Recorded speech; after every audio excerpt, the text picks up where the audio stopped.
Hello everyone, welcome to my channel అండి. ఈరోజు పిల్లల కోసం అయితే హెల్తీ అండ్ టేస్టీ స్నాక్స్తో అయితే వచ్చేసాను. ఊరికే బయట కొనివ్వకుండా అయితే ఒక్కసారి ఇలా ట్రై చేయండి. హెల్తీ లడ్డు అండి ఇది. నువ్వులు అండ్ బెల్లంతో లడ్డు అయితే చేస్తున్నాను. ఫస్ట్ ఆఫ్ ఆల్ నువ్వులు తీసుకోవాలండి. నువ్వులు తీసుకొని ఒక బౌల్లో వేయించుకోవాలండి. వితౌట్ ఆయిల్ డ్రై రోస్ట్ చేసుకోవాలి.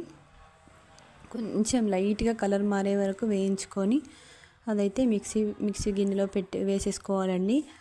వేసేసుకున్న తర్వాత గ్రైండ్ చేసుకోవాలి. గ్రైండ్ చేసుకున్న తర్వాత బాగా పొడి గ్రైండ్ అయ్యాక అందులో అయితే బెల్లం వేసుకోవాలండి. బెల్లం వేసి కూడా ఒక 2-3 టైమ్స్ ఆఫ్ ఆన్ చేసుకుంటూ గ్రైండ్ చేసుకోవాలండి. చేసుకున్న తర్వాత అయితే ఒక ప్లేట్లో దాన్ని తీసుకోవాలి. తీసుకున్న తర్వాత పొడిని తీసుకొని చిన్న చిన్న లడ్డులలాగా రౌండ్గా చుట్టుకోవాలండి. మీకు ఏ షేప్స్ అయినా వస్తుందండి. ఎందుకంటే మనం దాన్ని పొడిని గ్రైండర్ చేసుకున్నాం, బెల్లం కూడా మిక్స్ చేసుకున్నాం కాబట్టి ఈజీగా లడ్డు అనేది మనం ప్రిపేర్ చేసుకోవచ్చు. ఇందులో నెయ్యి కూడా వేసుకోవచ్చని, మా పిల్లలు నెయ్యి ఇష్టంగా తినరు కాబట్టి నేను డైరెక్ట్ అలాగనే వేసుకున్నారు.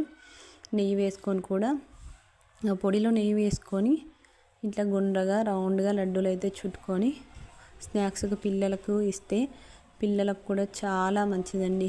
ఎందుకంటే బెల్లంతో పిల్లలకు బ్లడ్ అనేది పెరుగుతుంది కాబట్టి ఊరికే బెల్లం నువ్వులు ఇస్తే తినరు కాబట్టి ఒక్కసారి అయితే ఇలా ట్రై చేయండి. ట్రై చేసి ఎలా ఉందో చెప్పండి ఫ్రెండ్స్.